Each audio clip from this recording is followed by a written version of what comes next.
Hello and welcome to Shadow the Stereotypes, where our intention is to empower Black men to live extraordinary lives.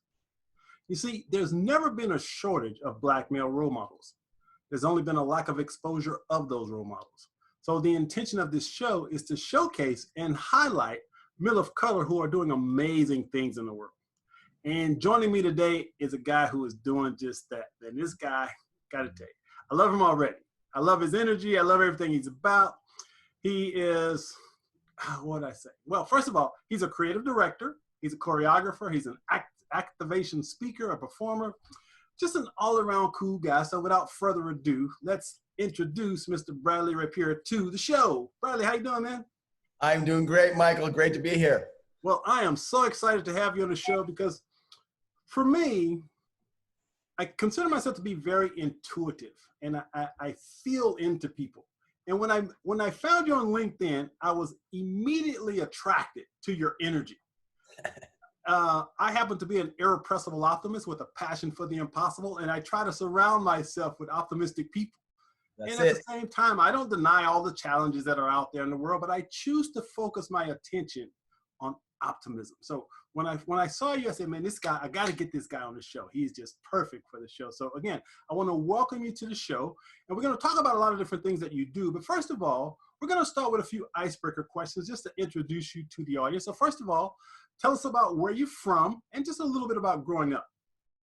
So I grew up in Calgary, Alberta, Canada. It's in more about the western part of Canada, above Montana.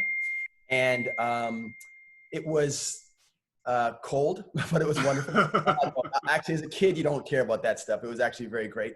But it was interesting growing up there, specifically on the topic that you're talking about, because I was born in a city a little north of there, but I was raised in Calgary and had a lot of great friends, a lot of good things going on. But in terms of the color of my skin, my ethnicity, there was maybe about 5 families there that all knew each other. There might have been more, but there was sort of a movement in Canada. I don't know if the movement's the right word, but where people that were from the islands, the West Indies, my parents are from the West Indies, my mother from Trinidad, my father's side is Grenada. And people would come from the islands and even from parts of Africa, and they'd come to America or Canada to be professional. It was kind of it's a different mindset that comes from those islands, and they're coming to do and succeed. So my father was a doctor, and the families that we hung with in Calgary were these 5 families. There was a doctor, an engineer, a veterinarian, a lawyer, and I'm forgetting the last person, but basically it was this an awareness of the people that I was surrounded with were professionals, but they weren't in my neighborhood. So when I grew up, all my growing up, all my schooling, all my immediate community, we were the only family that was of the ethnicity from the islands and that. Interesting. So, name a woman who has inspired you to become who you are. Oh man, well, that's my mom. I know it's an easy one, but my mother, What's her name? My mother's name is Beryl Patricia Rapier. Okay. And she just turned 92 this year. I was an accident baby. I was an oops baby. I came along a lot later. But that my mother, she was the first Black beauty queen in all of Canada. Oh, wow. When she married my dad, it was like meeting a stranger. Back in those days, there wasn't a lot of courting. You didn't get to see each other till you got married a lot. She just got married, goes to Scotland, to a new country, as my father's practicing medicine. Just a brave woman who just, after my parents unfortunately divorced, she just on her own would just say, I got to leave this country, only because of the weather for her, but she would go on her own. She would meet people, very social. So she gave me a lot of I feel intuitively, I got a lot of bravery from her, because she just would decide, I'm doing this, I'm going to do it. She also is very social person that just loves people. And then I guess the other thing is, even though I don't feel I got it directly from her on a regular basis, she loves dance. She always danced as a kid. I didn't see that, but something must have rubbed off. That's maybe where that optimism comes from, that energy that you get from mom, huh? Yeah. So name a man that you look up to and admire. Wow. There's a lot. and some would just be unknown, not really known men. I guess of someone that's more known. That's a really good question. I think I love what I hear Denzel doing with his life right now. When I say right now, I just, I don't know him personally. I've actually met him at, parties and things in the culture. And so I've talked to him for a little bit here and there, but I don't know him. But just his what he's looking to say to people now goes beyond ethnicity, goes beyond, he's encouraging from a place, a purpose of a higher thought, of not giving into surroundings, of not making excuses, but at the same time accepting what you have, but seeing forward. So I love what he's saying right now. Yeah, I deeply admire the guy. Speaking of Denzel, name a movie that you love and tell me why you love it. Oh, wow. This is great, man. I love so many movies. It's kind of weird. I have a lot of movies that get me like on an emotional level. But funny right now because of what's happening, because of sort of this world, that's sort of the surreal situation we're in. I guess The Matrix comes to mind. Because there's so many subliminal and real thoughts on both the topic you're talking about, in terms of just, people looking beyond themselves to be empowered. And the idea that, even whether it's a matrix physically or not, we have these choices to make of how we see life, how we choose to see others, how we choose to see ourselves in it. It's just got a lot of great messages. Yeah, it's amazing how a large majority of people only saw this really cool action flick. Right. And they didn't get the deep philosophical. I mean, that was the most thought-provoking movie I've ever seen. As a matter of fact, it's the only movie that I went to the theater to see. After it was over, I bought another ticket and saw it again right behind it because I knew I had missed something. I was like, wow, I was so engrossed in that movie. Yeah. Matter of fact, that's my third favorite movie of all time. Now, if I gave you a magic wand, all right, and with this magic wand, you could create anything your heart desires, what would your life look like 10 years from now? Oh, so not the world, but just my life. With that wand, you can do whatever. You can do whatever, but what would your life look like in the context of the world if that's the way you choose to frame it? This is a little bit, I guess, in the mind, but part of the magic wand, even though I speak this way and I choose to live this way, I would have the magic wand allow me even more free. As much as I live to believe that people need to understand that you can't control other people's thoughts, you can't control how they view you, we're still human, so things hit us. So I'd love to have the magic wand go, Bradley, I want you to totally grasp who you are, that you're created for things, and that freedom that comes from that in just an absolute manner. So that would just be an amazing part. I believe I'd still be doing a lot of what I do, just I would have the, if I have the ability to connect with people on an easier level, but I'd be creating. I love to write, produce. That wouldn't change, all with the intent to point people towards something greater, something or joy or excitement. I kind of like lead towards that idea that you can experience greatness, and that there's love. There's my creativity process would be I would have a full Groove network, which I'm building towards in this world, but in this fantasy world, I'd have my network going on whether it's online or television, my film projects, my book projects, exponentially growing. And then personally, my wife and I, we've been married close to 25 years, incredible marriage, great kids. So the fact of having my family work closely with me, as part in that partnership, obviously doing their own thing as well. But my son writes music. My other son's just a great entertainer, but also smart. And my wife is just incredibly, just incredible. So the idea of having a close-knit family, and my daughter as well, just all sort of connected in our own dreams, but being closer, that idea that, we don't have this these days. We're all kind of like, but having that, I would love that. And then really have an effect that, that what I'm doing would be not because I'm the best or something like that, but because what I'm saying matters would be reaching people. I'd be reaching, speaking, things would be affecting people and connecting with people like yourself and others that I love, that just are that community that is getting past some of the thought processes that keep us just bouncing around and banging our heads together. Gets us. I love being around people that I'm invigorated by, like yourself. Like we're now vibrating on a different level. We're talking about different things. That stuff just gets me excited, because right now you and I could go, let's do a movie. Hey, let's write a book. We just get in that place, and that's so it's more about the environment I'd be in. It's not like I need to be in Greece or somewhere. It's just this environment of the freedom to be who you were made to be, with those people that are energized that way, and with the family and affecting people. Nice. I love it. Now, just listening to you, I know already the answer to this question, but there are some people who are pretty pessimistic about the future in general. Yeah. Others are extremely optimistic. So where do you fall on the spectrum between optimism and pessimism for the future in general? Where do you fall?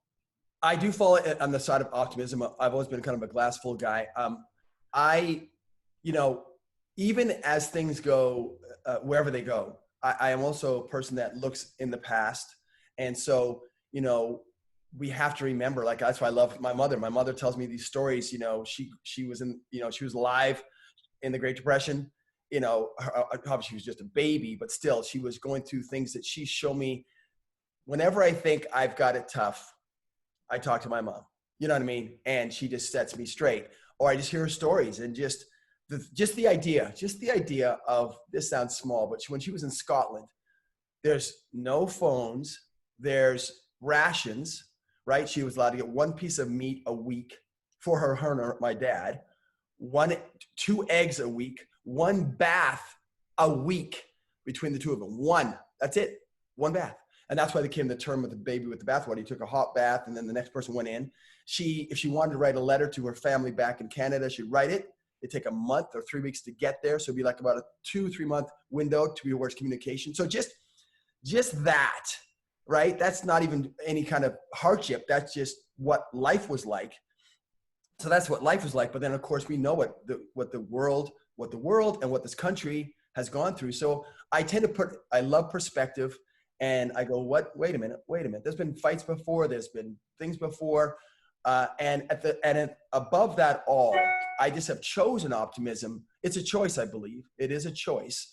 You can't, I choose joy. I choose a lot of things because, and I have to remind myself that I've chosen these things. It doesn't just happen. It's a daily reminder. This is what I'm choosing. This is what I'm passing on, because there's always things that can pull you out. Like right now, for example, before you called, just as a great example, you could be in a bad mood, let's say. You could be like in a place of just, whatever, the bank called, things are going bad.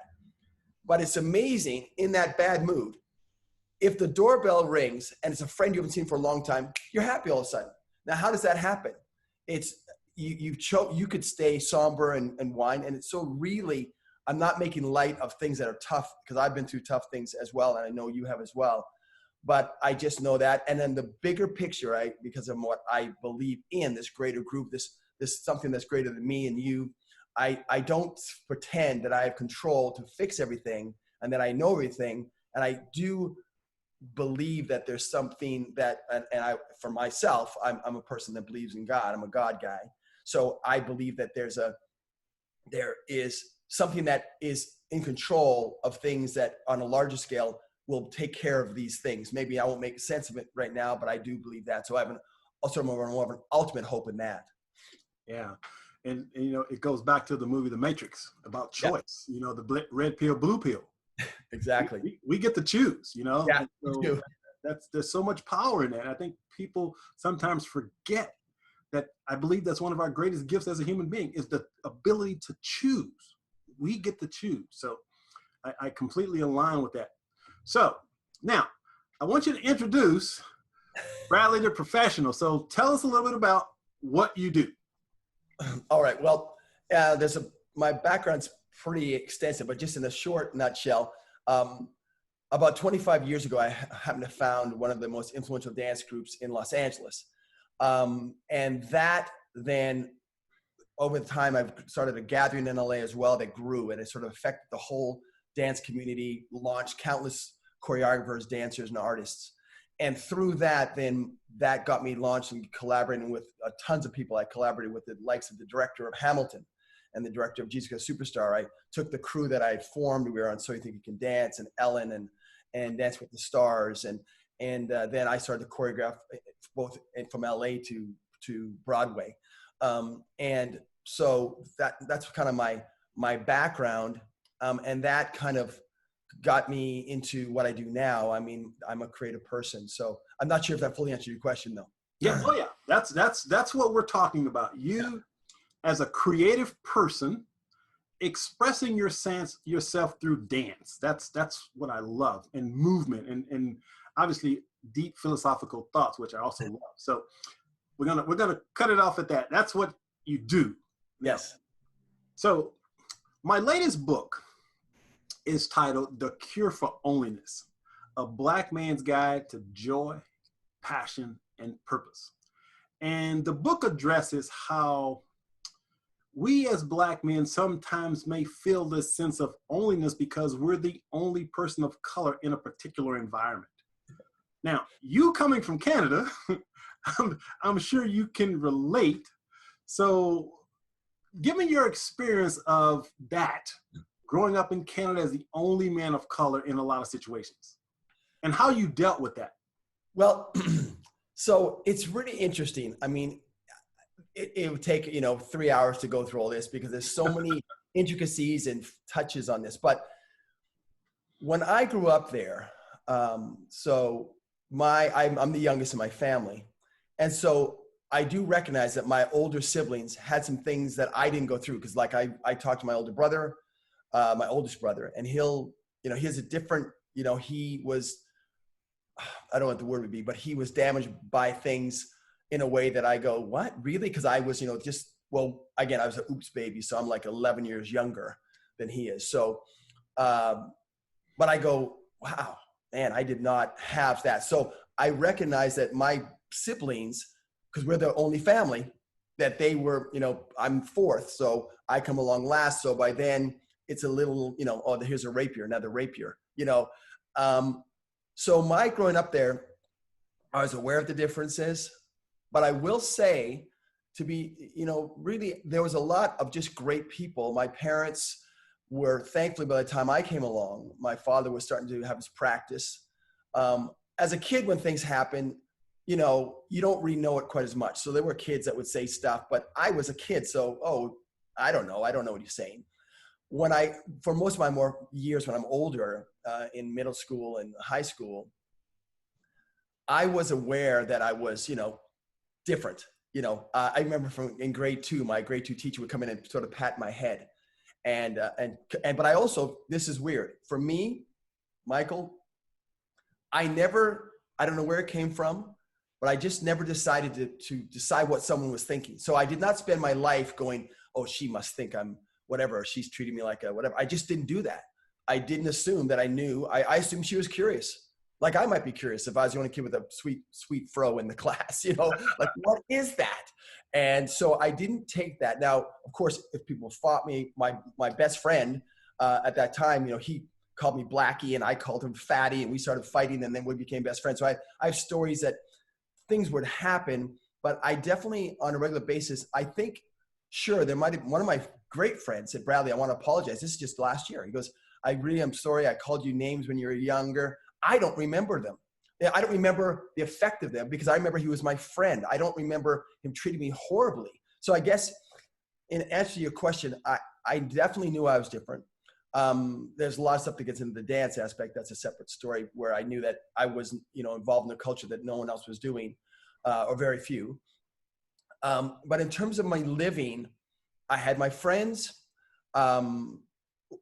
I just didn't spend a lot of time. I have one story that I'll just mention. My wife, this is the thing, when I was in Canada, it wasn't a matter of choice or I don't like certain types of women. Every girl, except for my sister, was, quote, a white girl. That's my culture that I grew up in.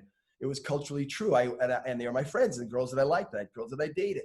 My wife is a white girl. Again, that sort of short changes her ethnicity herself. because she has mixtures of different things in her. But I remember earlier on, I had a cousin older than me who said to me one time, Bradley, you have a choice to spend your life worrying about what people think in their minds about you or not. And so I wanted to share this one example. It kind of jumps ahead a little bit, but so I had my experiences. I had things that happened, but in a general sense, I succeeded there. I thrived there.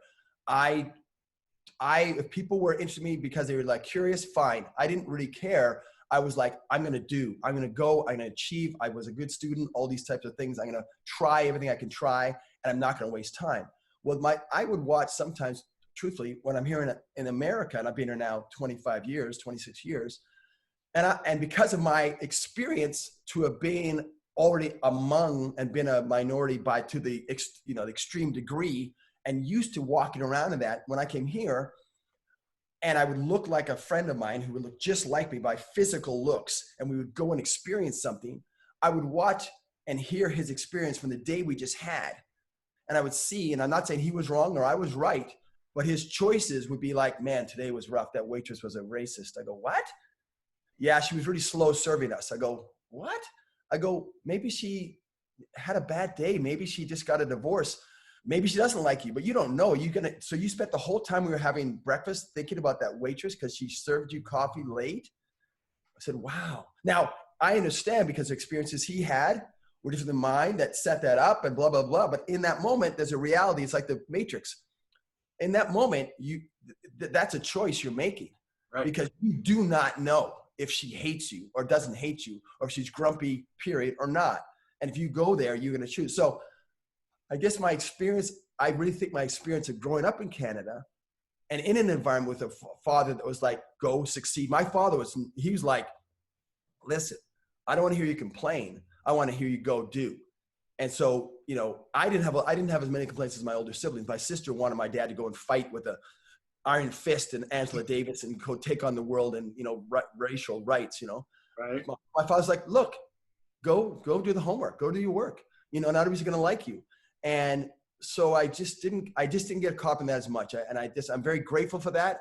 I don't deny things happen. And I know I didn't give you a lot of examples, but I just chose not to make them a big part of my imprint of my life. And I saw the greatness in people of all types that helped me and people of all types that hurt me that cover the gamut, whatever skin color. Yeah. Love that. Love that. Now, life is filled with adversity, and different people handle adversity in different ways. Yeah. You had to deal with the adversity of a house fire. And I want to share a clip of one of the ways you dealt with that challenge. And then we're going to talk about the clip. Let's get this going here. Let's see here. Share screen. All right, here we go.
So many things I love about that video, man. So many things I love about that video.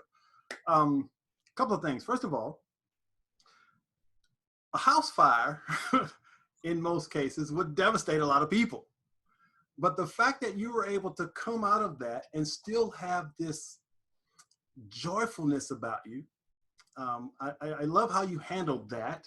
But I also love how you and your wife were able to come together and celebrate together. And there's just this connection that I sense that you guys have. So tell us a little bit about background on that video. Yeah, so it just, a day or two before the fire, we had actually done a video. It was Bill Withers had passed away, the legendary singer-songwriter. And I wanted to do something. So we did something in the house that was a tribute to the song Lovely Day. And we had talked about it being a lovely day. Well, not talked about it. I said a little thing about Bill Withers, and then we did sort of a dance. I used to drag my family into this, my wife, and then my boys, we sort of did a little video just celebrating him, and sort of in the idea that song says it's a lovely day. And it says the line, when I look at you, I know it's going to be a lovely day. So my message also was like, for everybody from Bill Withers' song to know, like, you matter, right? And so that happened. Then the fire happens the next day. Wow. And we had just done this video. So that had been a family kind of, project. We do the video, we had the fire without, my son was the one that ran in. My wife and I were asleep. He got us out of the house. And yeah, it was a lot. And it was, my wife and I were trying to put the fire out ourselves with our hoses. I was trying to save the day. When the firemen came, I was there in the smoke, and the firemen were like, get out of there. And I'm like trying to, thinking I can save the house with my hose.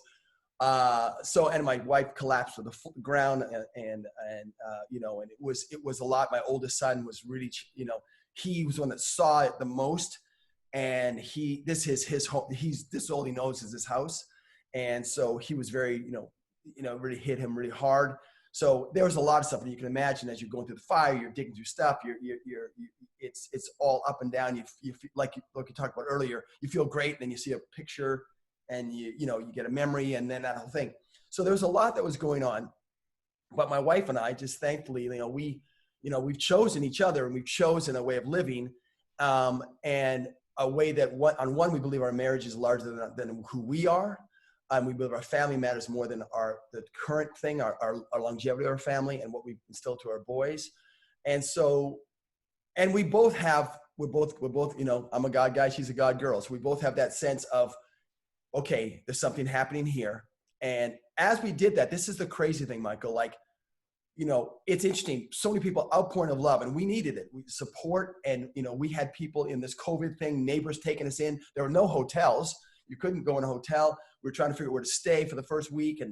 But just as every day, truly, we're like, even through this tragedy, we're choosing to believe that life is still a lovely day. Bill Withers still happens. I made my wife and I went and did a video. She wasn't quite as emotionally, she was still kind of actually pretty upset, but we went in there, did the song, filmed in the house saying, it's still a lovely day. We were not going to let go of that. And so that became a bit of a mantra for us during this process. And as we do that, Michael, as I believe, as you choose to see joy, choose to see opportunity, choose to see greatness, you see more of it. It's not a mystery, right? If you, what do they say? What you look for, you'll find. Seek and you'll find. What you look for, you'll find. So as we've chosen to say, how is this day going to be great? What's happening today? We don't expect any certain thing, but we do know greatness is around every corner and available to us. And so as things happen, it's been wild because people have been writing us and like, oh my gosh, so thank you so much. And yet we're kind of almost feeling like we're joyful. We got to deal with that. Oh my gosh, that happened. Okay, what about that? But we just go out and see this person helps us. And oh my gosh, look at this miracle that just happened. Like we right now are living 6 doors down. We're on our same street. Now this is not, people say, well, coincidence, whatever, but I don't see it that way. We are 6 doors down on our street, renting a home. We live in a cul-de-sac that people like. People don't leave here. It's always, there's and not an empty home, but for just coincidentally, I don't think, but the people that lived here were fixing the home up to be away for a while, and they were going to rent it at the exact same moment that this happened. So now we're renting their home at the end of our street, like things like that. So we go, oh my gosh, like, yes, it's a drag. We're carrying stuff down. I'm dragging things. But I'm going, look at that happen. And then, I guess I could go on and on in this, but just, we have been so almost feeling another level of being taken care of in this moment that we're not going to ignore. We went to visit our friends. They have a great restaurant, and they're struggling. They're my friends. They're struggling right now. And so we were like, we're going to go there and get a whole bunch of sushi. And we're going to take our friends out for sushi. We'll not go to the restaurant, but order the sushi, get a whole big order and pay them because they're struggling. And we were getting some help from some other friends. So it was a huge order. We'd go to the restaurant and they're like, I go to pick it up and she's like, Paulette, she says, no, you're not paying. No way. And I'm like, no, you don't understand. We're trying to honor you and our friends. And she goes, no. So this kind of stuff, you can just go, what? And this stuff happens to you every day. People that are listening and watching, if you're looking for it, this stuff is happening every day. There's somebody out there that's talking to you in a way. There's a book you're looking at. There's somebody that is in direct contact with you that you can reach out to. There's something somewhere. There's even just the way that you see look outside and see the sun in your face. Something, if you let it penetrate you, will give you an inspiration towards something to give you where to choose and what that lighter vision can be. So I went off on the path, but that's really how we've gotten through it. It's just been amazing. Yeah, beautiful, beautiful story. Which leads me into my next point. One thing you seldom see in mainstream media are Black men expressing joy and playfulness. And once again, that's one of the things that really attracted me to you. And you attribute your joy to what you call the groove. As a matter of fact, you've got groove right behind you there. So what exactly is the groove for you? What does that mean? Yeah, so it's really interesting how our lives go. So through my life, I was going to be a doctor. My whole upbringing was around professionals. As I mentioned, the 5 families were engineers, lawyers, accountants, and all that. And I was a good student, straight A student. My father was a doctor, lineage of doctors, going to university. And that was all good. And I liked school and I liked sports and I did these things. But then for myself, I don't know why exactly, but the connection to those other things was just not as deep. I played football into university. I was doing well. I ran track, for the country in a certain level in university. But I wasn't like, oh, I got to do these things. And when I saw this guy for the first time, and again, this is before the culture had taken hold and people had seen this everywhere. You have to think, imagine never seen before a backslide, someone popping, someone throwing a wave through their body, like never seen any of that stuff ever. So when I first saw it, that's the timing I'm talking about. So when this first guy named Colin Bludoff started dancing, that's how I got this hairstyle. My hair went shot straight up and I was like, oh my gosh. And I saw it, but I sensed something behind it. Okay. That maybe had been behind my skiing and skateboarding that I loved, but it was for some reason that grabbed me differently than anything else had grabbed me. And it wasn't the moves he was doing. It was something behind what he was doing. And then as I started to know that I needed to chase it. And by the way, something you said earlier, as I was in Calgary, starting to get into this career, I didn't waste time wondering what was not happening. This is something that's a good thing to remember. I didn't worry about who's not helping me out, who's holding me down, potentially, maybe not. What's not happening that should happen? Who can I blame? I was like, what can I do? What can I do? What can I do? What can I do? Who can I call? I call this guy. He says no. I'm calling somebody else. I'm not wasting time what he said no for. And I put on shows. I malls, outdoor, indoor, night, day. It didn't matter. I asked to put on fashion shows. I just refused to not believe I could do something. So that's just one little side note in that. And so as I was chasing this dance culture, which I still wasn't fully understanding, I just knew there was something I saw, I felt, and of course it's cool. I mean, it's street dance. I mean, guys are waving and popping and, you know, you're like, oh my gosh. So as I started to do that, we excelled in my country in Canada. And it was actually we were one of the premier groups that were doing popping in the whole country from another thing that happened. And so as I got into the States and started to do it, as I started to do more and more, I started to notice that some of the things that I was chasing, I watched other dancers chase, and it was symbolically shown in the dance that I would watch myself at times and other dancers sort of trying to settle into place and leading with some kind of thing they had just learned, while other dancers were kind of like just in it. They were just in it. They were just there. And I went, oh my gosh, I got this all wrong. I've been thinking of this all wrong for my life. I was focused on the moves. And I said this thing, it's not the move, it's the groove. If you live your life or if you dance based on moves, you run out of moves. It's impossible not to. Moves are meant to be replaced and they move on. They're short-lived. And if you try to memorize the moves to get through a business meeting or talking to you, if I try to memorize what I got to say to Michael to make an impact, I can't, that's too much weight. But if I sit in who I am into this groove, and when I say groove, it's not just music. Now, it started off as this musical thing. But when I say groove, it's like how I'm being communicated to. It's sound, light, color. I believe we don't know exactly what creation looked like, but I do believe there was creation that started. And with that was, you know, there was things that rolled out, frequencies, vibrations, sounds, all these different things. All this stuff and how people talk to each other. Right now, we're in a different frequency, not to get all fancy with it, but just really, we know we are. We know earlier we might have been kind of quiet, but now we're talking like this. There's a different vibration. You can measure it actually scientifically. So these things like all encompass in the groove. But the groove is an eternal groove. It is one endless groove rolled out from the beginning of time that has unique expressions, unique to each one of us. And that, again, it's tied to something larger than ourselves. So as I look at that, even that idea of the groove, it just keeps expanding into how I can communicate to others. The idea that you are surrounded, that you can sit in. And once you rest in that groove, and it's not quite as simple as that resting, it means also wrestling with it. You get to know more about who you are. And then you can stand firm in all the stuff that happens, and you stop leading your life with moves and what I call a move mindset, which we might get into or not. Yeah.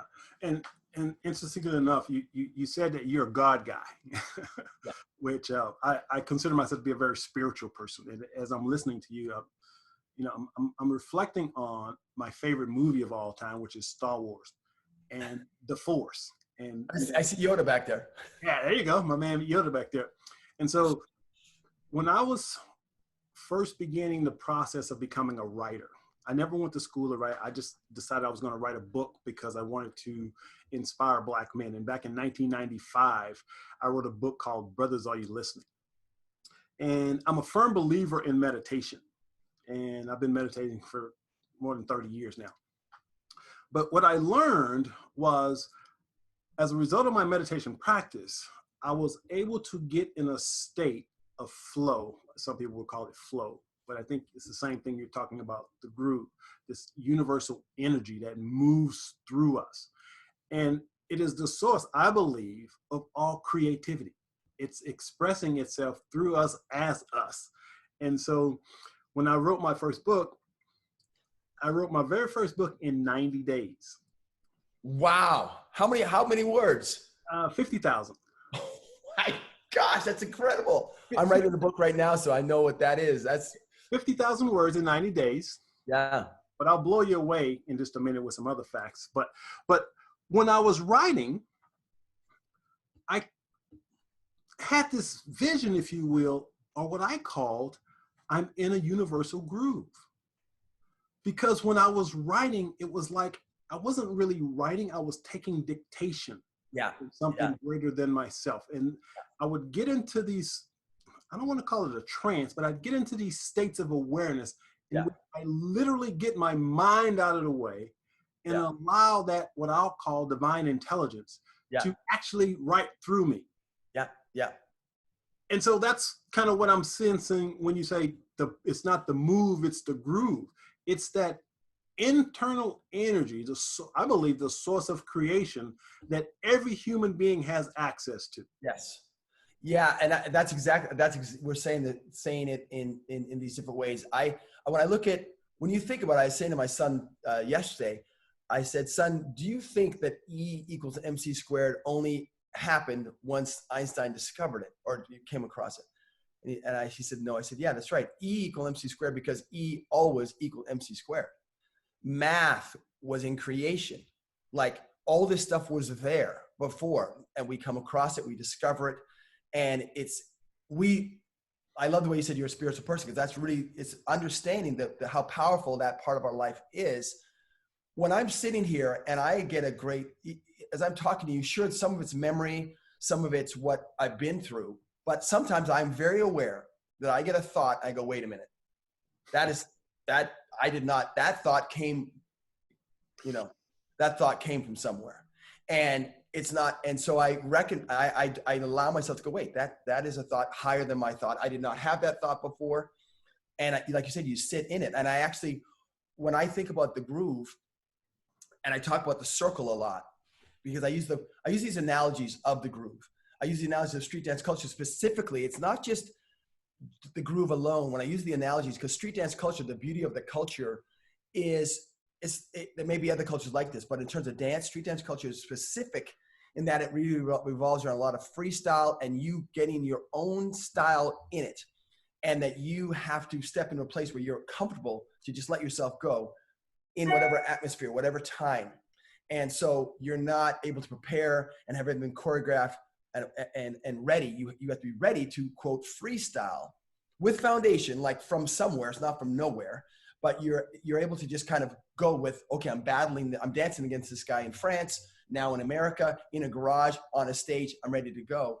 And so you get this ability to handle it. And when I talk about getting in the circle, I say eventually, as I help with people to walk through understanding what the groove is, how to hear the groove in their life, what it means real in life, and what it means not just in dance, but in life, and then what it means to freestyle. And then eventually you got to get in the circle of life, which is those times when it's challenging, those moments when you step into things where the focus is on you. And when I think about the circle, I actually think of it as a triangle. And I have these, when I think about the ideas that come to you and the creativity you're talking about, I see it that there's people in the circle that are just, they just care for you. They're on your side. They're just sending, like, quote, love towards you. There's people that are advocating for you. They're just talking about you, how great you are. There's people that just illuminate the whole process. And in this sort of circle that happens, that represents, I think, a larger idea, that's where these ideas are. That's why you have someone go, man, I had that idea. That's why we might have the same idea. It's out there. Who's listening? Like you said, brothers, are you listening? Who's hearing it? And then who's taking action? Because a lot of time I have people say, well, I had an idea, like that was my idea. I go, yeah, but someone took action. It's very easy. I've learned it's very easy to have an idea. It's a lot different to produce something, to actually finish a book, to put on a show, to whatever. It's a lot different than saying, I got an idea. Someone has to go out there and do it. But that idea, I totally believe with you. It totally is coming from a larger place. And when we recognize that, we see more of it, and we see more of it in the simplest things. We might get that idea by looking at a sunset, you know what I mean? As opposed to, or we might get it from a deep reading your book. Yeah. And so, it's interesting because, and again, this gets spiritual. And a lot of times people get confused between religion and spirituality. But for me, when I talk about spirituality, it's all connected. Everything is connected. And so when I think about what I call divine intelligence, you can call it God, you can call it whatever you want to call it, you can call it the groove, whatever. Yeah. But divine intelligence permeates everything. Yeah. And for me, like I said, I have learned to access it through a process of meditation and awareness. Yep. And here's, for the listeners, the viewers, here's something to consider. It's just something to chew on a little bit. There is a distinction to be made between a thought that you think and a thought that you receive. Absolutely. So I want you to think about that. Yeah. There's a distinction between a thought that you think and a thought that you receive. Now, I believe when we open our minds to receive, we're connected to that divine intelligence. Yeah. Yeah. And it is literally pouring into us these divine ideas. Now, I'm talking from the standpoint of a writer. Yeah. Like I said, because I love writing books. And again, I'm self-taught, never went to school to learn how to write. I just love writing books. But I've come to know that I can put myself in a state of flow. Yeah. And I've written a book a year for the last 5 years. That's amazing. The average book that I write, and I try to stay around 50,000 words, but I wrote one book called Black Men Rock in 8 days. You wrote it in 8 days? The complete book in 8 days. My follow-up book, I wrote in 21 days. I wrote another book in 14 days. So my point here. You got in the group there, that's for sure. As human beings, we can connect to this divine intelligence. Yeah.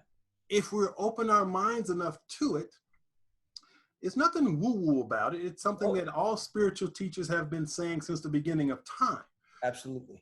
We have access to this divine intelligence, and this divine intelligence expresses itself through us as us. Yeah, yeah. And so as I think about what you were saying about the dancers, when you freestyle is just like when I'm writing.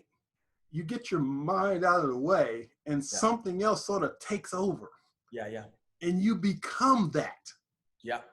And so as I was watching some of your clips, with your Groovaloos, you can sense that obviously you choreograph things, but there's an energy, there's a feeling that you get, or I got, just watching some of the moves. So you talk Can I say one thing on that? Sure. Yeah.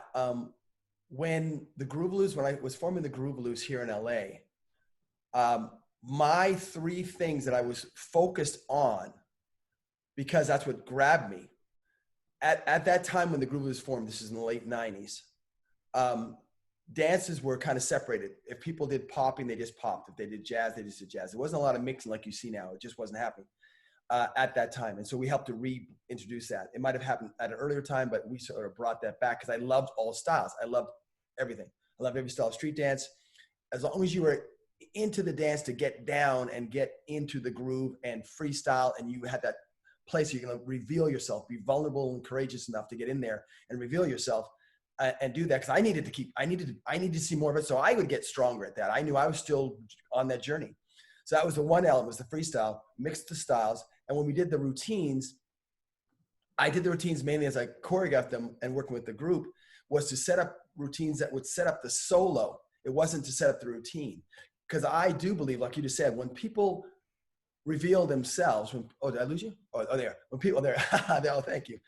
When people reveal themselves, whether it's in a dance circle or in a business meeting, and they actually you get that sense of that authenticity, it has an effect that we don't know what that does. We don't know exactly what it does. It penetrates us and awakens us, I think, to something higher. It triggers something. It's a remembering. And I think you said something really cool. I listened to this guy. He talks a lot. You might really like this guy. It talks in this sort of general spirituality sense. His name is Greg Braden. Oh yeah, I love Greg Braden. Yeah, the guy is amazing. And just the way, so then you know exactly what I'm talking about. And just that idea that, a lot of times in what you're thinking through may be, as you said, the thought that you have based on some background thing that maybe isn't correct anymore, that you don't realize is a faulty background or a memory or maybe something that hurt you, that you're stuck in a thought, as opposed to a thought you receive that has a purity to it, that has an inspiration to it. I think it's like why we hear songs that we love and they affect us, because it's a remembering. We're not to get stuck in that song and just go, man, when I was in high school, I love this girl and oh my gosh, I wish I would have married her. It's a remembering of something that penetrates you, that awakens you to a certain emotion, a certain state.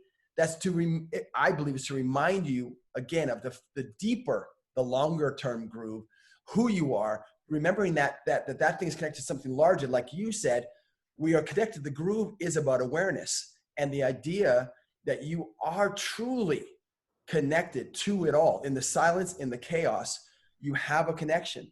Obviously, we know through technology, it's ridiculous. It's more every day we have this connection that we don't really understand. We have a connection now that, I mean, right now I'm talking to you. I could be talking, you could be in, you know, in Africa, you could be in Germany, you could be in Greece right now. We could be talking. It doesn't matter.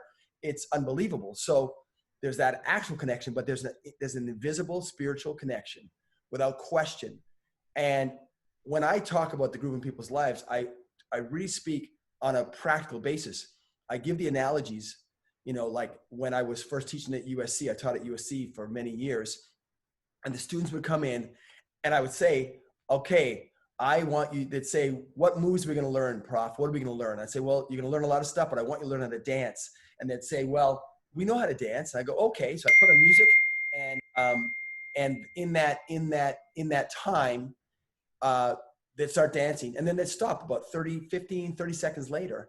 And I'd say, why are you stopping? The music's still playing. And I realized they couldn't go any further because they'd come from a move mindset. They knew certain amounts of moves, certain things that they did them, they were done. They hadn't understood that the groove is the dance in life. Even when you're walking into a business meeting, if you walk in so focused on what you have to say in a certain order, you're now in a move mindset. You can't think straight. And if the move doesn't sustain itself, you say something that doesn't sustain the attention, you're a little bit lost and frazzled. If the audience doesn't cheer for you, you're lost and frazzled because you're going move to move. You're not, the moves are important, moves are valuable, moves you got to train, you got to study, you got to prepare, but you sit in that groove that goes, okay, I'm here.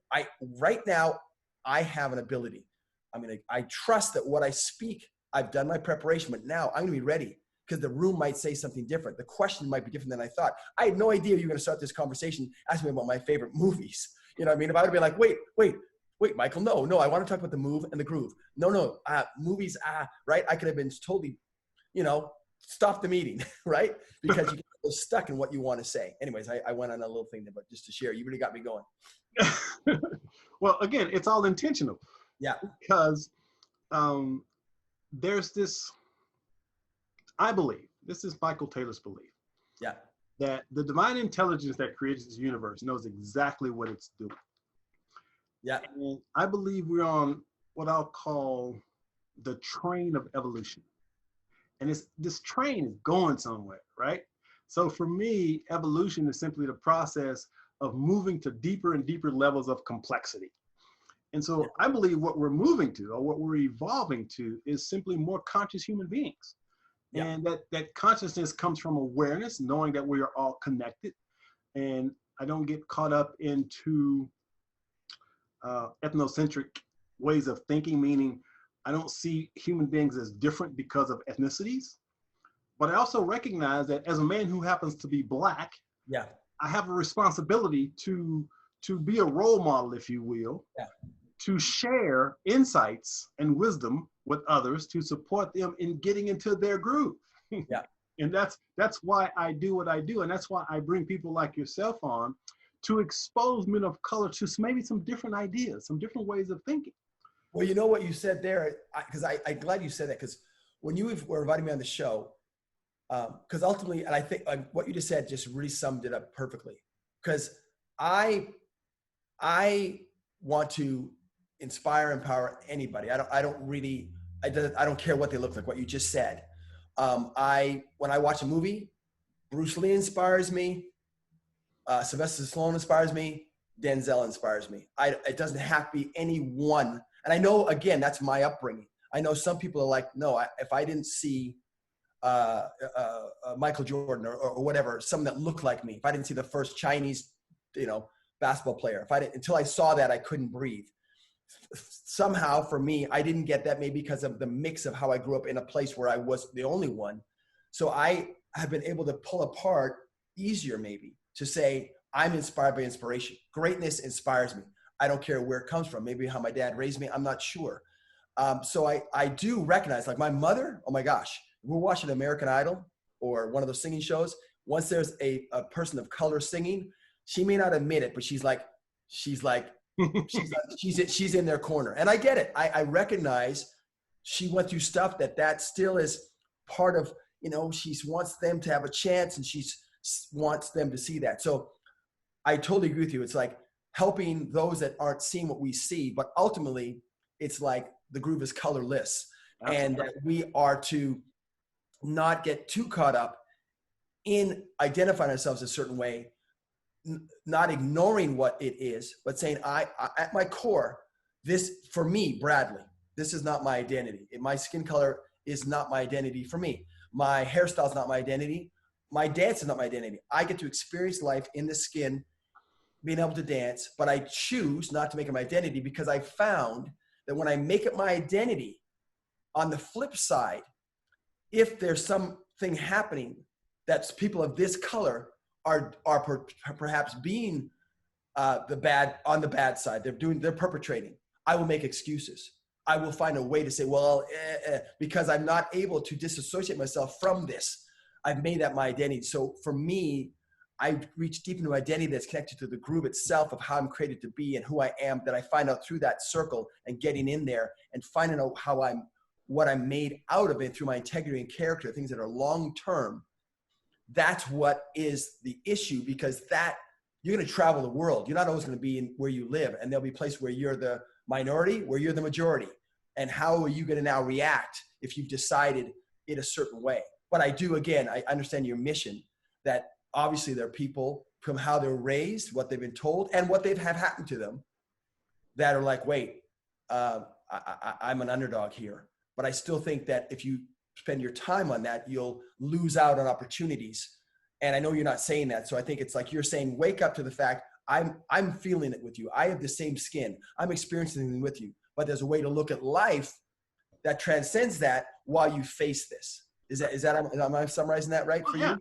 And so again, the challenge here, and it's interesting because most of my life I've been that, I'll say, black sheep of the culture. And here's what I mean. In my very first book, Brothers Are You Listening? The very first chapter was titled the "That's What White People Do" mentality.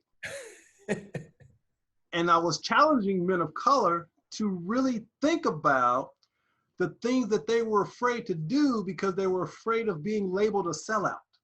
Right. Because they were unwilling to listen to their own hearts and follow their own guts because they wanted to fit into this box called I'm black. Yeah. And so the intention was to say, love your culture. Don't be ashamed of your culture, but recognize that your culture isn't the source of your power. The source of your power is your essence as a human being. Yeah. And you can't believe, well, you probably can, but the pushback that I get even today. Oh, listen, when I first came to LA and I came from, it's such a swap. I would talk about being a black sheep. I mean, I was aware, like I said, things were happening. I didn't ignore them, but I chose where to put my focus. But I remember when I first got here, it's embarrassing. But when I was first here, I was trying to be black. My gosh, because look, listen to me. I talk fast. I've got that Canadian, maybe I don't know if it's a Canadian or not, but I'm like, if I meet people, I'm like, hey, how are you? Like, I felt so uncool, like, because I see things more culturally than color. I think there's different cultures, but the culture I walked into, there was a lot of cool brothers in there. You know what I mean? So they had the slang naturally. They had the swagger naturally. And I saw myself for like a year, maybe more, trying to like, yo, and like, it was pathetic, but I was trying to find, I thought I had to be accepted. Or I don't know what, I felt like, wow, because I came, like, I got jumped into a pool that was the flip of where I grew up. And I'm like, whoa. And I knew I could sense, obviously too, I could sense a distrust. And it wasn't, I knew it wasn't, they didn't mean it, but it might have been in my mind. But when I walk in certain areas, looking like I do into people that look like that, but I'm like, hey, how are you? I can see them kind of like, like, and so I was trying to be accepted. So I did it initially by the exterior. Yeah. And at the end of the day, that's never going to work. And we talk, you and I, we know the process is each person's individually. And so I share with you and with the audience, and what I share with people as I take them through activations. It's not like it's a magic wand that I just did. I worked through it, and it's something that the goal is that you, like you said, you step into who you are, how you're designed, what you're created to be as a human and as a person individually, the great opportunity we've been given in our design, and get into that mind space. But it is a challenge because we're human. We want to be liked. We want to be accepted. We get thrown off. The media says this, the news says that, our friends say this, and so it takes a moment, but the more we go, wait a minute, where am I standing? Who am I? Why am I here? What do I believe? What is actually happening right now? What am I choosing to surround myself with? And I say I choose to rest in the groove. And when I say that, it's almost, well, what does that mean? But I know as I say it, I sense it. I sense myself. I'm Bradley, and this is who I am. But it's a great place to be. But it is a continual. I haven't got there. It's not like I've arrived like Yoda. I'm learning all the time.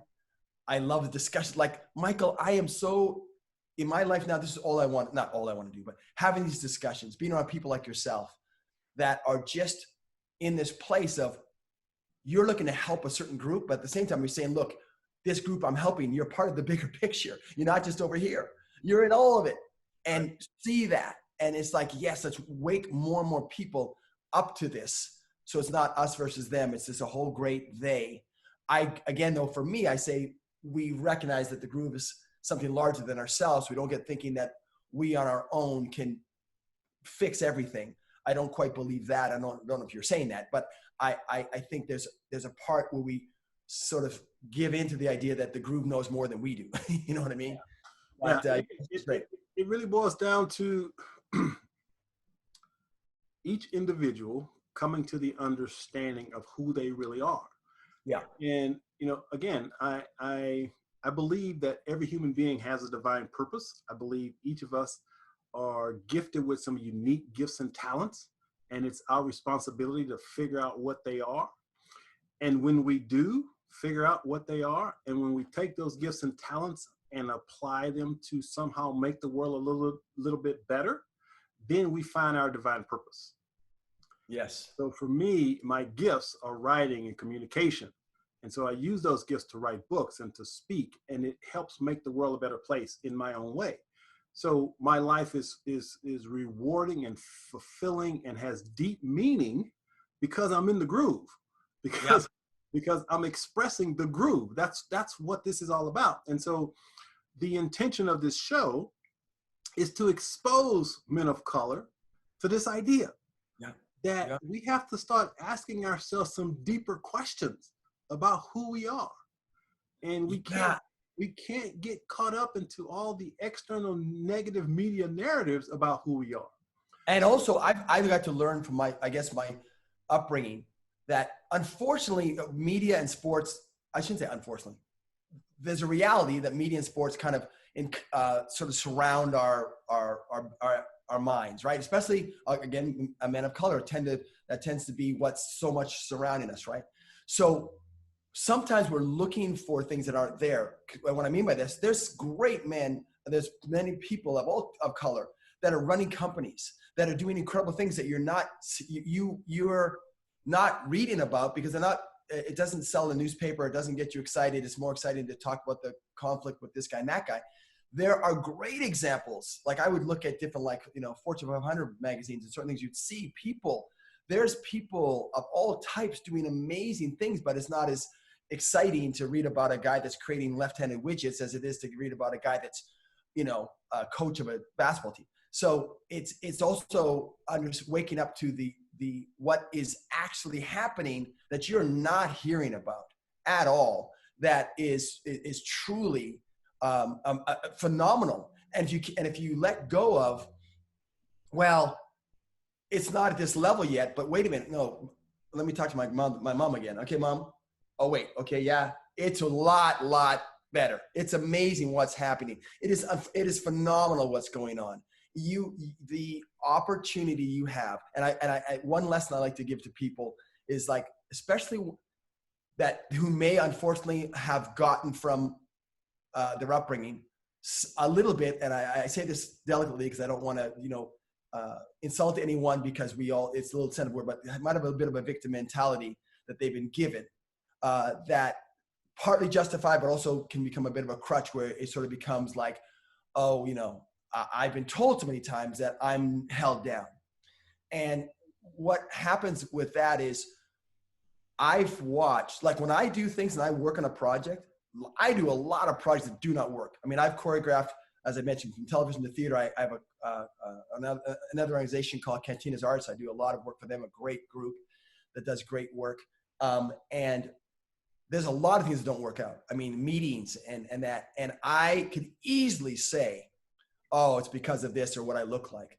And I realized, no, that's not true. Maybe, I don't know what percentage, but it's a very small percentage. It is hard. It is hard to do things. I don't mean, and when I say hard, I choose to enjoy the experience. So I'm saying hard as a descriptive. I kind of enjoy the process and learn through the quote hard part. But I've recognized that we can easily go, yeah, that didn't happen because of this. No. For many people of all stripes, they get things that do not work out. They get things that do not happen. They get projects that fail. So don't fall into that trap, because you'll quit really easy if you tend to think, well, it's never gonna happen for you. Because look at the examples, look at Michael Taylor, hopefully look at myself, look at the people that you see, and look at the underdogs of all types, and go, wait a minute, this is maybe me having to put more time in, me having to learn a little more, connect a little more, collaborate a little more. It's not necessarily just because of this one thing that I maybe have that, like you said, a thought that I'm thinking, not a thought I'm receiving of something larger. Yeah, and again, the whole intention of this show, once again, is to expose men of color to new ideas of thinking. Yeah. Because everything begins in thought. Yeah, that's right. If we aren't willing to change our minds, we'll never be able to change our lives. And so, even the good book says, be ye not conformed to this world, but be ye transformed by the renewing of your mind. That's it. That's the key. So again, we know all the external things. So once again, the show is again, my small way of making a dent in the universe, as Steve Jobs would say, to let men of color know that there are men like yourself and myself who, number one, we smile a lot because we feel good. And so we don't have to go around all depressed and sad, and there's so much to be joyful and grateful for us as men of color. We just have to be willing to tap into that. And at the same time, for the people who are watching, this in no way denies what's going on. We know the challenges. We know what they are. But at the same time, what I know is that if you're watching this program, you have everything you need inside of you right now to create an extraordinary life. Yeah. And you know the people too. You are actually surrounded by people that will be there to help. There are people that you can reach out to, that you're going to get that impulse to reach out to people. And some might not respond, but some will over time, that you will then have other people and mentors, and they're there for you. Absolutely. And it begins with choice. Yeah. You got to choose right now for your own life. In my latest book, one of the things I said, that the key to your success lies first and foremost in your willingness to take 100% responsibility for your life turning out the way you want it to. That is amazing. I know that when, I don't get into this a lot because I tend, as you know, to be the optimist, but and everybody's life has challenges, and I've had my challenges, in my life, and just in brief, as I mentioned, my parents divorced. I was younger.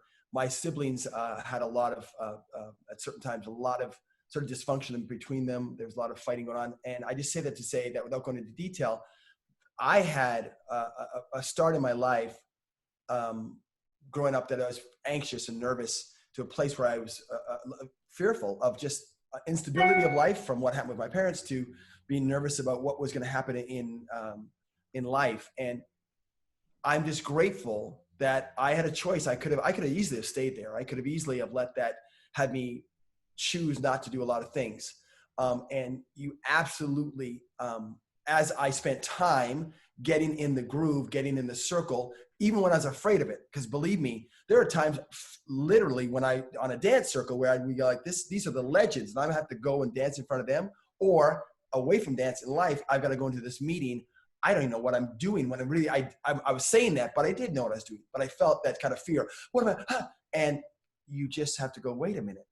What am I going to choose? And as you take those things, my aunt used to say, get your mouth to say the words that your mind is thinking, and just the idea of go in there and you do it. And once you get there, once you get in the circle, you don't dissolve, you don't disintegrate, you don't die. You're just there. It's different. It does feel different. I always tell people the center of that circle, it is different. There's a different vibration. There's different energy. It is kind of like, ooh, but if you realize it's exciting and it's an opportunity to learn more about who you are, because you're going to speak and get response. You're going to try things and get response. You're going to do whatever you might do, and you're going to see what it feels like. And you start to realize it's not about the response. It's about you learning more about yourself. But then ultimately, as you find out about who you are, it radiates out. So it goes back to being about the greater. Yeah. And so here's a tip for the viewers. Fear and excitement feel the same in the body. Good. The only difference are the thoughts that precede it. So you get to choose how you use that energy. Absolutely. It feels the same in the body. Fear, when you're really afraid, that energy that you feel, it's the same energy that you feel when you're really excited. If you think about it, if you tap into it and feel in your body, that energy feels the same. So what's the difference? It's the thought that's precedes it. So I'm asking you, number one, fear is not a bad thing, okay? But make a choice to feel the fear and do it anyway, and turn that fear into excitement, and there's absolutely nothing you can accomplish. So Bradley, we've had a blast, man. I tell you, time flies when you're having fun. So now I want to give you an opportunity just to kind of share some final thoughts, words of wisdom with the audience, whatever comes to mind. Yeah. So actually, one, I'll just share just in terms of what's happening now. I think there is with the COVID that we're in, and I think that as we're learning things, I think it's so important to stay aware of what you sense is happening, what is real, using your common sense. I would say that right now, within the topic we've been talking about, there is a lot of fear that's being put out there. And then some of the fear is good. You got to get some fear to go, okay, what's happening? What is this? But you can't live in fear, as we know. It paralyzes you. It puts you in a move mindset when your whole day is just like, what's happening with the COVID? What is happening with the COVID? And you're not living. You're just in that place, which magnifies that fear, which paralyzes you. And so while you need to be aware of what's going on, I do believe we can get into a false hope of thinking that there's sort of a solution somewhere over there from someone else, instead of recognizing that you have what you need internally. Doesn't mean you're going to ignore what someone's telling you to protect your family, but in the idea of waiting for a sort of this human savior, in a sense, to come and sort of say, I've figured it all out, we're all good now, because that's not life. If there was no COVID right now, I think there's thousands of people a day, I think, die of heart disease, for example. And we could say, let's stop all the bad foods. Let's have no more stress in life, no more stress at work, until we figure out heart disease, and we stay home and just, let's figure this out. Or we can say the same, the car accidents that happen every day, every year. Okay, until we figure out how to get rid of car accidents, no more driving above 5 miles an hour, only driving, certain days of the week. Better, more and more testing on airbags until we get rid of all car accidents. And we'd go, that's insane. So in the same way, unfortunately with life, or fortunately, however you perceive it, there's risk with living. It takes courage to get through. and a freedom that hopefully you recognize that your body is designed for. I believe we are created from freedom. We all are designed. We all desire to be free. I mentioned that earlier on, that if I could wave a wand, I would be free in my thoughts and really free in what I stand for and understand it better and not cower down in any way, and not in an arrogant way, but just in a way of knowing. Right. And so don't give up your freedom. And in that freedom, then choose to see that there's something larger. And if you want to know about more what I do about the groove, you can find me out at my bradleyrapier.com. You can go to @groove mindset, different places, or you can reach out to me. Michael can give you some connections. But truly, for what Michael's doing and what we're saying today, take that choice to see that you're not limited by your surroundings. And you've heard these things before. You might have heard them from your dad, your uncle, whoever, a school, a coach. But understand that you're not being told you 1,000 times just to be told. It's actually true. I know in my mind, I've limited myself many times. I've given up on things before I needed to. I've watched that. And I've gone hard on things that didn't work out. But I've seen that as I choose to see the learning, the collaboration, the potential, and see beyond the fact that this moment is not just about that moment. It's about me growing as a person to learn more about myself for the next level. My wife and I going through this fire, for example. We're getting closer as a couple through it. We've chosen that because we could easily have started fighting that. How can, why, you know, you can easily turn anything into a thing. We've chosen to do this because we also recognize, we believe we're going to be influential in more couples' lives or more people's lives. And so we're getting ready for that future. That is part of it. And so you see something longer. The groove is eternal. And so I hope that's helpful. And I just love this conversation, Michael. And I think just know that you're not confined to this. It's a reality in some levels, but everyone has their challenges. Everyone. And this is real to you. For some men watching this, as your audience is focused on. But just choose to look at the great stories. Choose to look at the underdog stories. Read about the great, musicians or artists or businessmen that have gone through, out of all types. I really feel personally, I'm thankful that I was guided to read about greatness in all races, all ethnicity. I say ethnicity. I think race is a man-made term that I think gets overused. But I'm because of that, I'm recognizing greatness and strength in where it lives, and not because of what it looks like. Because you can get caught up in an expectation that you've decided has to be a certain way, and then you'll get what you wanted, but it looks slightly different, and then you don't notice it. So raise your awareness of the groove, step into that circle, find out who you are. And again, I'm just grateful for what you're doing, Michael. Fantastic conversation. All right, Bradley. Well, again, I say the key is to get into the groove. It's not the move, it's the groove now. The groove is it, man. The groove is not the move, it's the groove. There you go. It's the groove. So I want you to get into the groove. That's going to be one of my new mantras on the show. Get into the groove. The groove is where it's at. So, brother, I just want to say thank you, brother, for spending a few minutes with us, a little hour and a half, actually. But I knew I was right in the feeling that I had about you, and I'm so glad that we've connected. And like I said, I know there are no accidents in the perfect universe. I know there are going to be some projects that we'll be able to work together on. So there's some amazing things that's coming up. So again, I'm just grateful that we've connected and looking forward to future collaborations. Fantastic. Thanks, Michael. All right. So this has been another episode of Shatter the Stereotypes, and I'm going to leave you with this. Get in the groove, baby. Get in the groove. We'll see you next episode.